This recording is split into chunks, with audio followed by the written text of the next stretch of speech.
And again, tonight, sundown, is the new year. So happy new year to all the brothers and sisters. We don't deal with the new year according to the moon because you don't institute the real time of months through the moon. The moon gives you 354 days out of a year, which comes in 10 days early.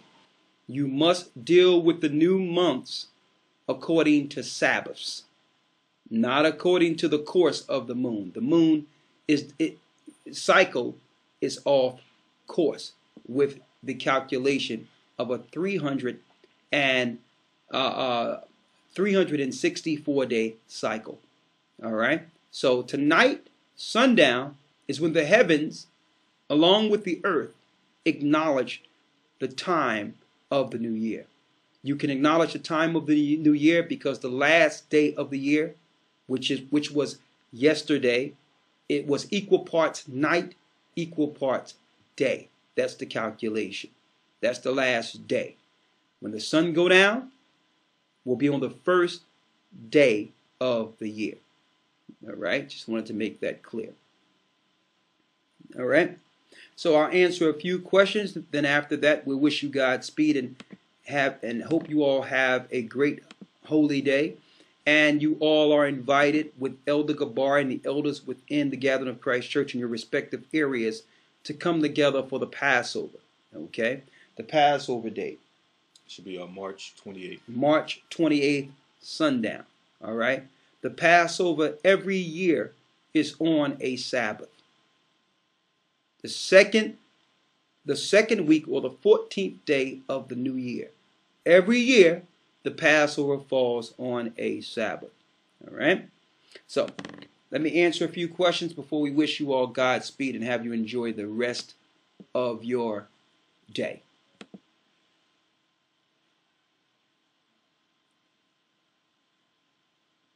Okay. Let me pause this here. Let me pull this closer so I can actually see some of these questions here. All right, let's see. What you have there, Lawya? Can you see here?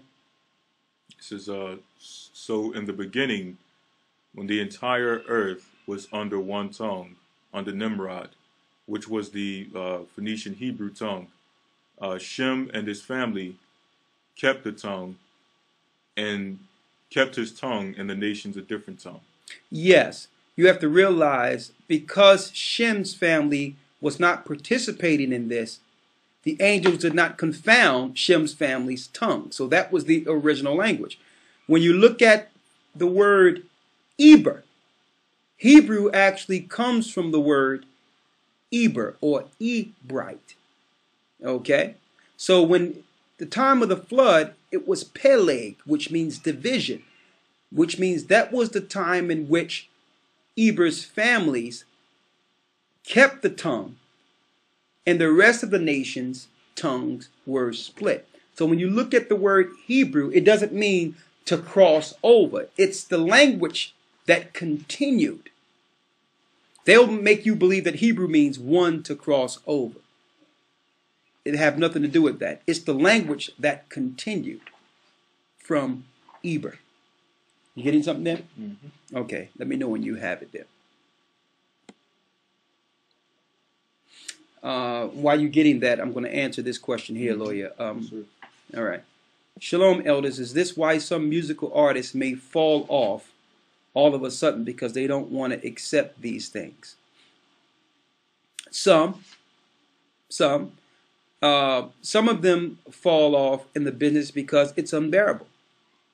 It's just unbearable. You understand? To sustain that type of lifestyle of being controlled by demonic forces just can be too much. Some just operate all the way. That's why they've condensed the artists that they're using to control our children and the youth down to a controllable number. These are they who have initiated their spirit and have actually come all the way over there to the dark side. See, and so what's going on here is that they only use a few artists now because they can't control so many people. They only use a few. You're going to keep on seeing them over and over again. You're going to see Shakira. You're going to see Rihanna. You're going to see the same people over and over and over again, because there's only a few that they can utilize. Beyonce, Jay-Z, that are initiated into this new age control and demoralization of society. What you have there? This is the Testament of the 12 Patriarchs, Appendix 1, Chapter 8, and I'll start at verse 4. It says, "And do not forget the Lord your God, the God of your fathers, who was chosen by our father Abraham when the nations were divided in the time of Peleg. For at that time the Lord, blessed be he, came down from his highest heavens and brought with him 70 ministering angels, Michael at their head. He commanded them to teach the 70 families which sprang from the loins of Noah 70 languages. Forthwith the angels descended and did according to the command of their Creator. But the holy language, the Hebrew language, remained only in the house of Shem and Eber, and in the house of Abraham our father, who was one of their descendants." More proof that Hebrew was the original language and is the original language. What's the next one here? I notice. It says, I noticed that Isaiah 42 and 8 is Yahweh is my name, and not Ahiah, Ashar Ahiah. Well, you notice that because the Masoretes injected their God into our records. You're going to notice Yahweh through all of the Old Testament. But when you break down Yahweh, it's the God of mischief and wickedness. Hova or Hawa is mischief, ruin, or fallen one. So if you know the language, you'll know that those who had their hand in our record injected the name. That's why it says, I am. You understand? And that's why in Exodus 3, it's clear that he told Moses to tell the people, I am have sent me unto you. That's crystal clear. Now, there's no one out there who may disagree that knows the Hebrew that have read that will say that the Most High didn't say, I am. Okay? So when Moses asked his name, he said, I am. He didn't say Yahweh. So they'll agree that the Most High said that, but then come back and say, well, but we are supposed to say this. Okay? So let's make this crystal clear. We're not opening this up for a debate about the Most High's name. If someone wants to believe it's Yahweh or Jehovah, we go with it. Go for what you know. But we're just telling you that when you go where Moses asked the Most High's name, he gives it to you in Hebrew. All right? Every other place is a tetragrammaton because the serpent people, Satan's people, injected Satan's name so that Satan can be acknowledged and worshipped over the Most High. All right? What's next? Someone says, what's your opinion about the book of Nicodemus? The book of Nicodemus, the original translation of the book of Nicodemus, is a good book. What's next? Someone says, is it 2007 or 2008 now, based on the AD and Horad death thing? Okay. You would look at it for, what it's 8 years off, right? About 7 years About 7 years off. So you're looking at, if it's 2013, 2014 now, then you are looking at about 2007. Okay, between 2007 and 2006. All right. So it was about a 7-year period in which is off. So you're looking at 2007 it is. What's the next one here? Someone says, I left the water, great lesson, Baraka Thumb, and Happy New Year. Happy New Year to you. Bless you too. And that's Yvonne. Shalom, sister. Go ahead. Someone says, I'm going to be in London this fall. How do I get in touch with the GOCC? Okay, good question. We have Brother Gaja and now Elder Rawchaa, who is operating, and they're actually going back and forth into London now, and we have a gathering there that's being led through the brethren there. And if you are in London and in the England area or in the Europe area, God is having a big celebration this year through the Spirit of the Most High there. I think they're going to be in Birmingham this year. So if you want to become a part of that in England, the Gathering of Christ Church, UK and Europe, just send an email to gatheringdas1@aol.com with your number, and we will get with you so that you can be a part of this celebration in a couple of weeks. All right, what's the next one here? Someone says, how do we operate bringing it in? I assume that's referring to the new year. Okay, it's to be treated like a Sabbath. What's next? And of course, you can have food and lawful food, and just a convocation, just bringing in the year as a Sabbath. Someone says, I was thinking of learning capoeira martial arts. Go ahead. Would this be considered as a form of Buddhism? If you want to learn different moods and artistry of fighting for defense, what I've learned is, as long as you don't go into the religious part of things, if you want to just go into the physical part of things in which you're just learning different moves and all that in defense, then you can do so. But you have to be careful. I found out that those that do deal with the worships of it and start going into the ideology of the Buddhist teachings, it brings something in them in which they look to use certain things to harm people. So if you want to learn something for self-defense, there's no sin against that. But again, be forewarned, because you have to be careful if your teacher might be well up into the satanic Buddhist religion. So you must be careful with that part of it.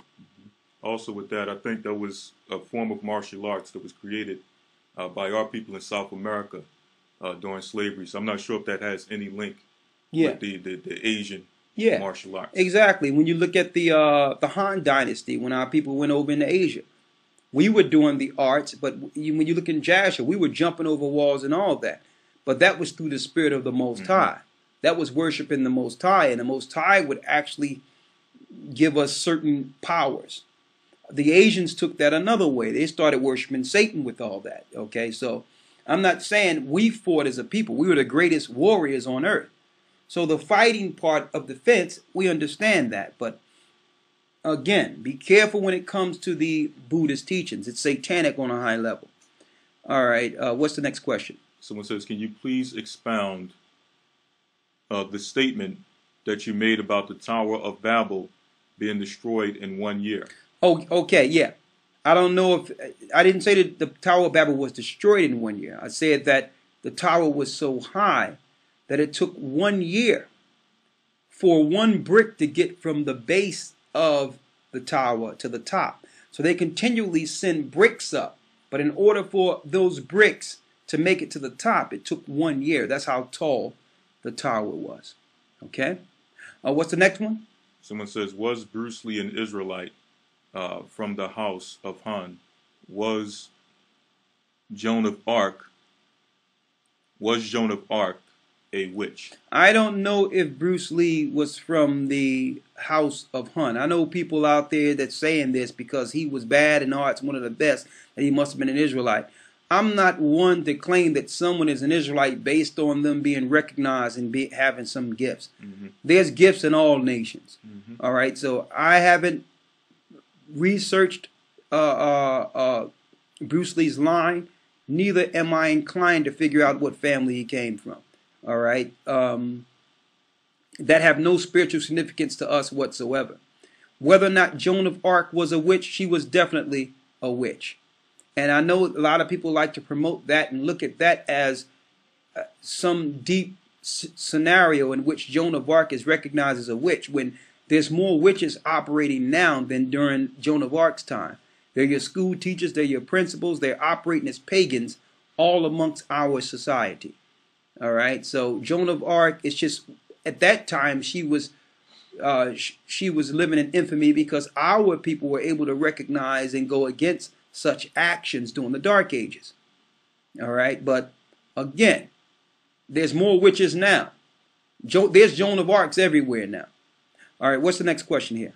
Someone says, so the pineal gland isn't spiritual. Please explain. The pineal gland isn't spiritual. All right? Our spirit is from the Most High, and this is our temple.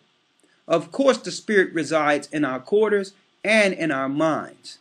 But there's nothing that the scriptures speak of doing something to open up our pineal gland. Usually when you hear that type of philosophy, that links into satanic Buddhist teaching. That's what you would call Kabbalah, the tree of good and evil type of knowledge.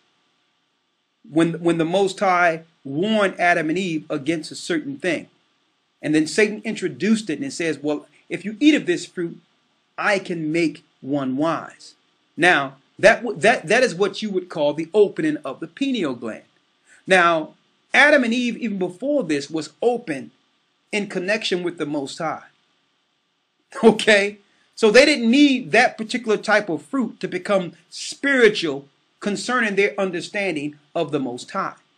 Satan was teaching them things that they were not supposed to know and understand because it meant sin and death. So just because someone can open up their minds to knowledge doesn't mean it's the spiritual knowledge that we should look to in our time to connect with the Most High. So anyone speaking about that pineal gland garbage, and I'm going to say it straight up, it's garbage. Christ didn't tell us anything about the pineal gland. Christ says, I'm the way, the truth, the life. No man cometh to the Father but by me. I'm not doing nothing to exercise or to improve my connection with my pineal gland. Okay? That is not what gives us understanding of the Most High.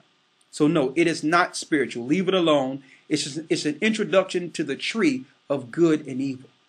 It's Kabbalah, satanic teaching. And when anyone get a scripture from Christ to show us that we should be dealing with our pineal gland, I'll be more than open to hear it. All right, but we've done some research on this, and usually people that's talking about their pineal gland are those that get high, so they can open themselves up to some of the demons we've mentioned earlier. What's next? Someone says they built a Buddha temple in the hood of North Philly, and this is a growing trend for our people in Philly, from witchcraft to Buddha. Exactly. They're now targeting us, the people of God, the children of Israel. Once they get us included in all this, then they've accomplished the one world order. You have to realize the one world order is getting our people involved with what the heathens been doing for years. They've always been heathens and dealing with satanic worships and worship. We were different. So the New World Order is really encompassing God's people as a whole into their religion and into their one world religion. And it's almost accomplished. We're almost there. What's next? Someone says, is it okay to go to the clubs after learning truth? The answer to that is absolutely not. All right. If you want to go someplace where people are more laid back and there's not all this chambering and all those things, it's okay. You have to go to a place that you will know that you wouldn't mind being caught there or being seen there if Christ returned. Okay? Now, there's gatherings that people come together with all the time in which there's a little wine and there's nice music. There's it's a family-oriented type of gathering. Okay. But we all know what goes down in these satanic Bacchus clubs, per se. All right? So, no. What's next? Someone says, what about the blood moon? They say it's to happen on Passover this year. Let's go to Joel 2 and 30 and 31, and let's see if that's saying there's a blood moon that's going to happen on Passover this year. Go to Joel 2 and 30 and 31.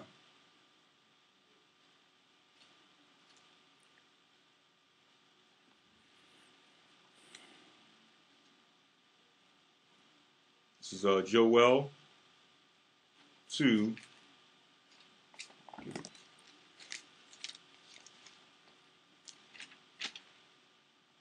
Joel 2 and 30, 30. And I will show wonders I in will the show heavens wonders in the heavens and in earth, and in earth, blood and fire and pillars of smoke. blood and fires and pillars of smoke. The sun shall be turned into darkness, and the moon into blood, before the great and terrible day of the Lord come. Okay. Now, I know what this is saying. All right. But that don't have nothing to do with something happening on the Passover this year. Joel 2 and 30 and 31 have nothing to do with the Passover. Now, if you look at on YouTube where these people claim that some great event happened on every, what they would call blood moon, then you have to look at the fact that all the events they're talking about were actually pre-packaged, planned events and false flags that the government did. Had nothing to do with whether, so they know when certain things are coming in, and they plan ritualistic sacrifice and things of that nature on those particular days. Okay, so it have nothing to do with prophecy. It have everything to do with them looking to the stars, and when they know something is coming, they do something and plan something well before it happens and have it actually go down on that particular day as a sacrifice to their gods. All right, so if they're planning to do another false flag on their satanic Passover that's coming, then okay, that's what they're planning. But that have nothing to do with the scripture. The scripture didn't say that there's going to be blood moons on the Passover of this day. So they actually look to the stars to do sacrifices on certain days. When it's talking about the moon being turned to blood, it's actually speaking of the wars and all that goes down before the coming of Christ. All right, it have nothing to do with what they are bringing forth with it. Okay, and the Bible tells us that we're not supposed to be dismayed at the signs of heaven, because the heathen are dismayed at them. We're not even supposed to be looking at that. They do those things and set up things to happen on those particular days, not because it organically will happen when there's a red moon. They plan things knowing that the moon is going to be this way or that way, and they plan events on purpose. All right, so who knows? They could be planning something, but they're going to be planting false flags and doing things to mankind until Christ returns. I can't look at what they're doing. We must look at what the Most High is doing and fall under his hedge. Okay, what's next? Someone says, what nation was Joseph, Israel's son? Joseph was an Israelite. Jacob was his father. Now, what nation did he rule at a young age? He ruled Egypt. But of course, Joseph was an Israelite. He was Israel's son. What's next? I think they may be asking, like, what is he today as far as his Oh, nationality? what nation was Joseph? Mm-hmm. What nation is he today? Well, what tribe he is the Beliqua Taino Indians, the Puerto Ricans, and the Cubans, Manasseh. Those are the two tribes that came out of Joseph. Okay. Someone says, are they starting a cataclysmic event with the disappearance of the Malaysian jet? Good question. The Malaysian jet false flag. Let me speak of that. They're actually setting up a false flag to attack their next enemy. Okay? They flew a plane in a certain area. They turned off its transmonitor on purpose. They got rid of the plane, and they're going to blame it on some guys. And the next people they blame it on is going to be the same people that they're looking to attack next. Just a false flag. That's all it is. Every hijack, and even the hijack of the Olympics that happened in the 1970s, they found, and it's now come to find, it was a false flag. So it's something they're doing to attack a new enemy. Don't be surprised if they try to link this into Iran and look as a pretext to go against Iran. That's all it is. It was no hijacking. It was all America doing something to go to war against another country. So that's all that is. The other thing is, don't look at Russia invading Ukraine. That's not Russia invading Ukraine. That's the United States invading Ukraine. All right, they're going to come off and try to speak against Russia and all that. Russia TV is America. America is being controlled by the same forces that Russia is being controlled by.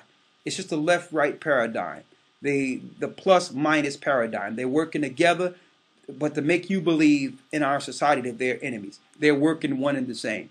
It's just, and a lot of you don't know this, but there's a lot of our people, mainly the tribe of Dan, as gypsies that are living in Russia, that are actually being enslaved and have been enslaved for years and being destroyed by the Edomite Ashkenazis in that particular area. So usually it's an intrusion against the elect that's scattered in respective areas. What's next here? Someone says, this lesson seriously puts the religions into perspective. Satan trying to make a road leading to hell. No doubt about it. Someone says, you mentioned gods of earthly realm demons. Are they different from the devils or dead Nephilim spirits? Exactly. They're a division in spirits itself. So absolutely. You have fallen angels that are bound into the heavenly realms, which are called Gregorians. And usually they're the ones that have taught mankind the technology you see, in which they're flying through the air with these what they call quote unquote unidentified flying objects with these demons. They're called Gregorians. So there's different levels. Then you have demons. So there's hierarchy and there's lower spirits that are controlled by the hierarchy. So the answer to that is absolutely yes. What's the next question? Because we're winding down here. Someone says, I attended a Christian college named Geneva College, and even there it was a requirement to successfully complete the course called Humanities, which is Greek mythology, culture, architecture course. Exactly. So even in Christian theologian and Christian seminary, they move you with these ideologies of different societies. This is Babylonian. What's next? Someone says, can you do a teaching on the cherubims? Yes, I can do a teaching on the cherubims. The last one I see is, what was the name of the Diva book and Buddhism book? Okay, the information we got this from. All right.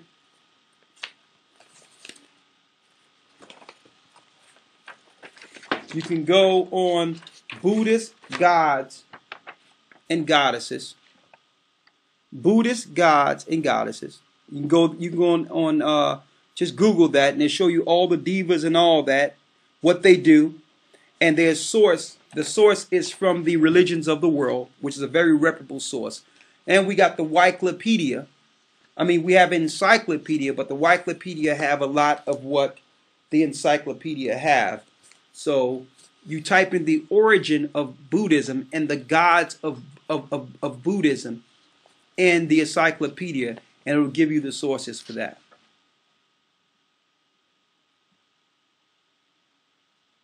All right, let's see.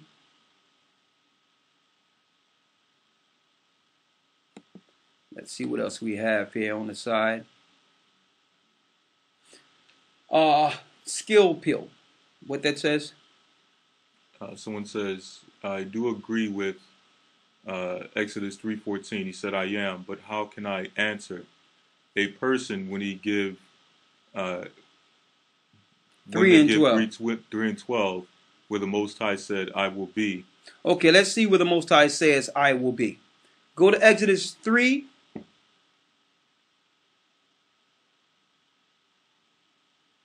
And 12. This is Exodus 3 and 12. See, the best way to answer is not to repeat what someone say, but to go to the scripture and see if it's saying what's coming out of someone's mouth. Because I hear this all the time when it's clearly in the Hebrew where it says Ahia was given to Moses. Beyond any shadow of a doubt, he did not say Yahweh or Jehovah at all when he answered Moses. But I hear this so-called double talk when people come and say, well, yeah, he said that, but he meant this. When the Most High is not the author of confusion. And on top of that, you see, this is how you know that you cannot argue this point at all. the Canaanite gods were calling on Yahweh before Moses left out of Egypt. They were calling on a look up yourself, Yahweh, the Canaanite God.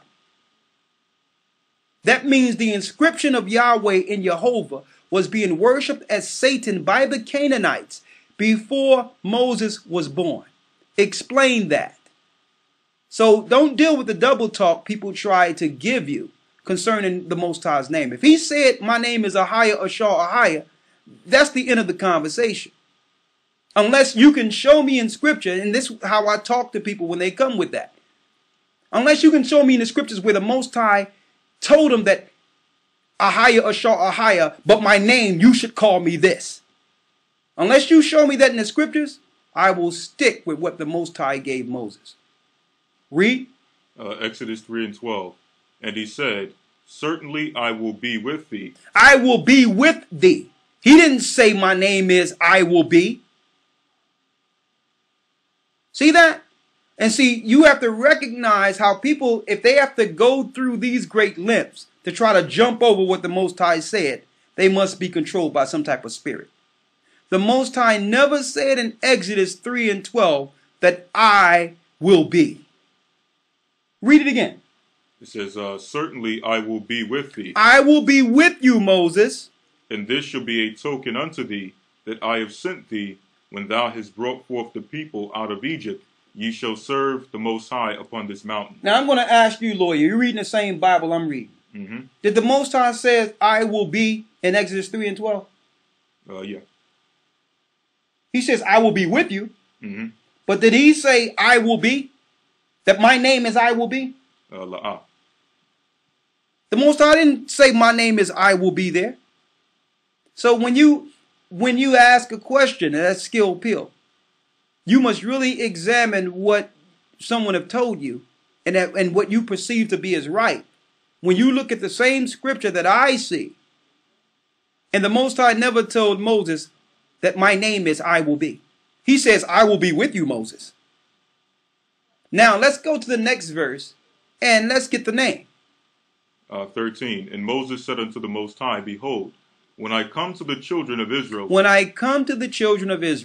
and shall say unto them, the God of your fathers have sent me unto you, and they shall say to me, what is his name? So when they shall say to me, what is thy name? Because what? Moses didn't know what God was dealing with him at that time. He knew he was the God of Abraham, Isaac, and Jacob, and that God that called him out of Egypt.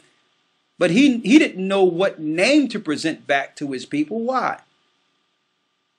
Because there were many gods and many names in Egypt. And guess what? Yahweh was even recognized in Egypt before Moses left Egypt. Yah was the moon god in Egypt. So obviously the Most High was going to give him a different name compared to the gods that he knew in Egypt. Read. What is his name? What shall I say unto them? What shall I say unto them? And the Most High said unto Moses, I am that I am. I am that I am. In Hebrew, what is that, Lawya? Ahia, Ashar, Ahia. Ahia, Ashar, Ahia. Get yourself a Hebrew concordance. Get yourself a Hebrew Torah and Tanakh. It's right in your face where it says Ahia, Ashar, Ahia, which the Jewish people mispronounce Iye, Ashar, Iye. So they even know what the Most High said. Read it again. And the Most High said unto Moses, I am that I am. I am that I am. Ahia, Ashar, Ahia. Read. Thus shalt thou say unto the children of Israel. This is what you say to the children of Israel, Moses. I am. Ahia. Have sent me unto you. Have sent me unto you. So what did Moses say when they asked him, well, what is this God's name? He said, Ahia have sent me unto you. So I don't have to dance around with it.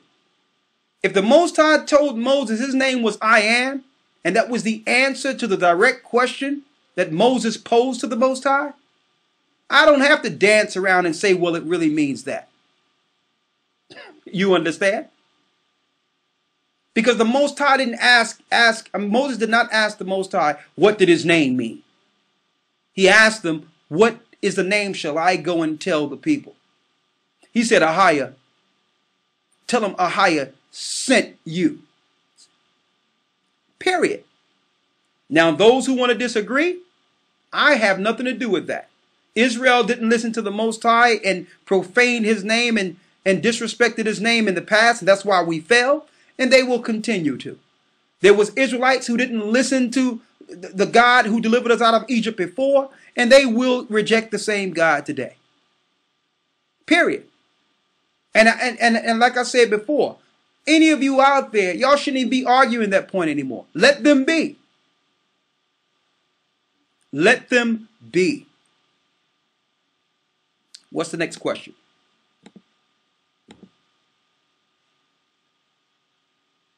This is, I mentioned to Elder Rawchaa via email about a blog that I did along with Vessel. I got you.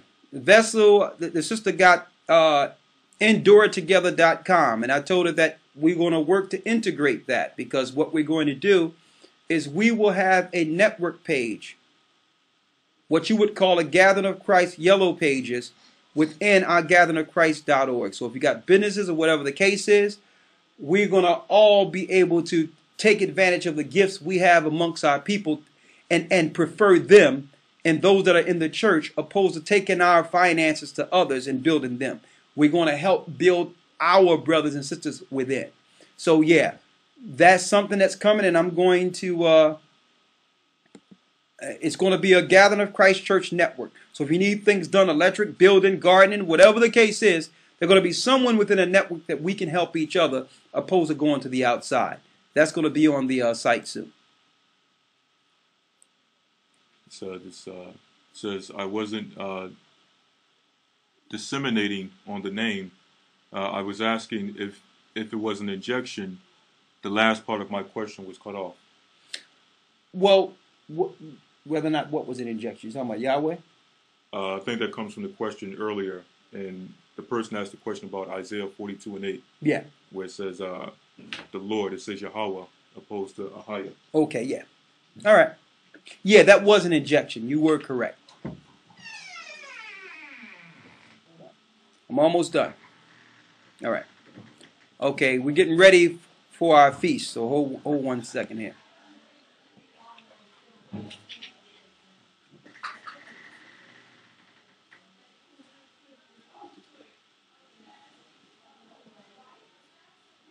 One moment.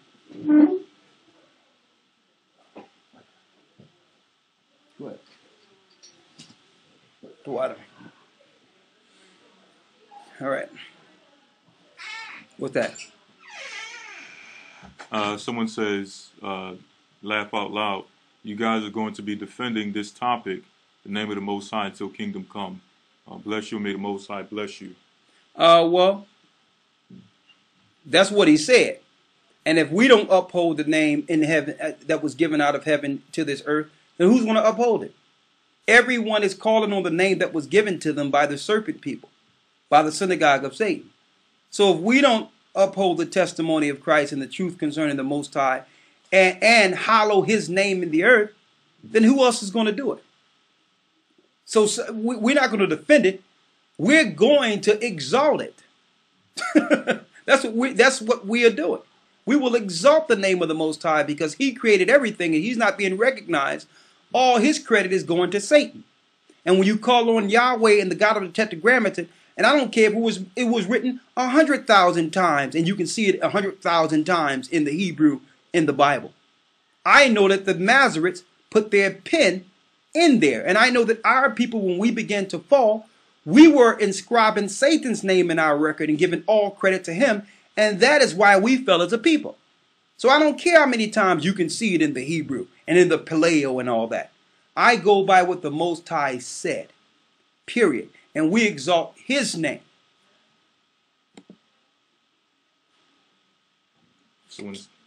Last question. Can a woman teach the word? If so, what circumstances? Absolutely, a woman can teach the word.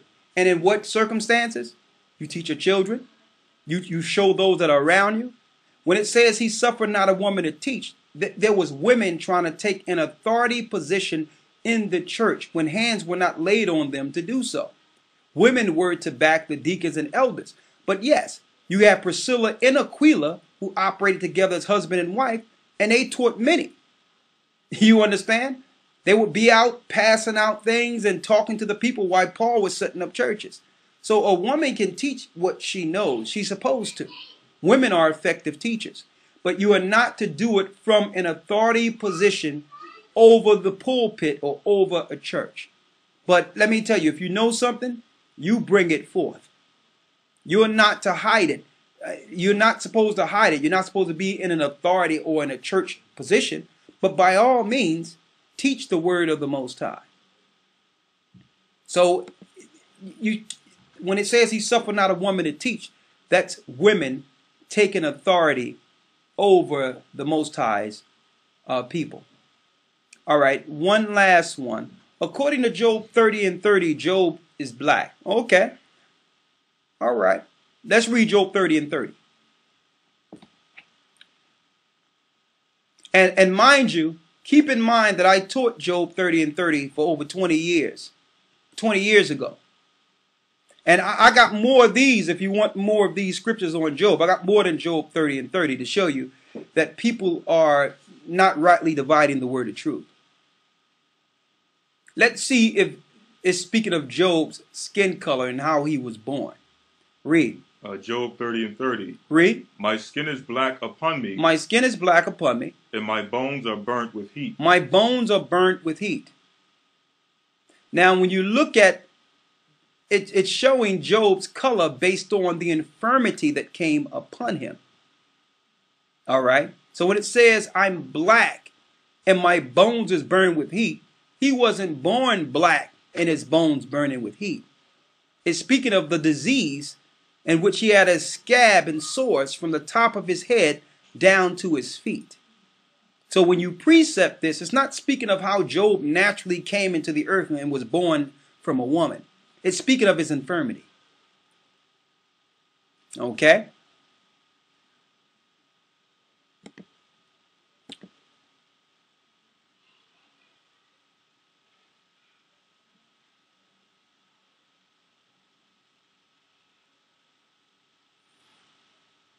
Someone asked, Elder, have you seen the cosmos? It keeps speaking of the cosmic calendar. Is the cosmic calendar in relation of pagan days? I haven't looked into that in specific. I will look into it, but I know that there's only one calendar that we should deal with from the heavens. And that's the calendar of days of jubilees according to Sabbaths. 364 days, 52 Sabbaths in a year makes a complete cycle in the heaven and on earth.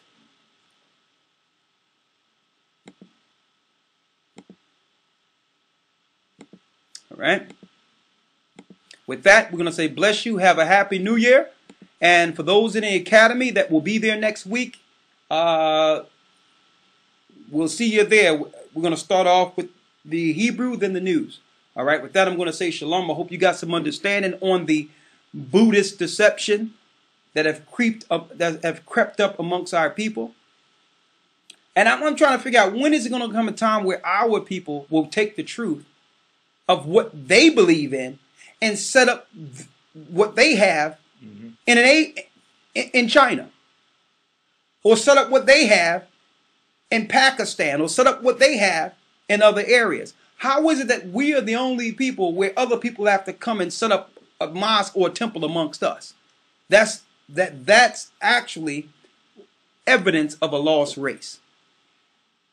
Okay, a Buddhist temple over here, a church over there, this over there, or that over there. Why? Because they know we're lost. We're not setting up nothing to give them spiritually, because we are the children of Israel. We are a cursed people without truth, without knowledge, and therefore all nations have preyed upon our ignorance. All right?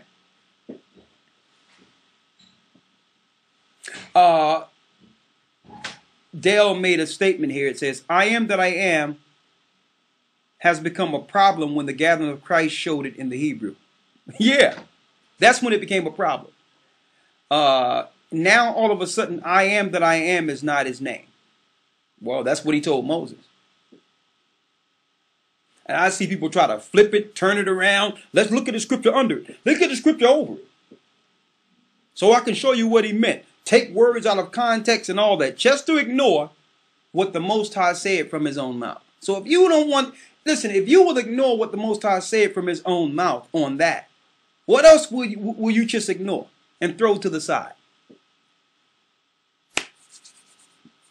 With that, I'm going to say shalom. And you have a happy new year. We're going to enjoy the feast tonight, and may the Most High be with you. Before we leave,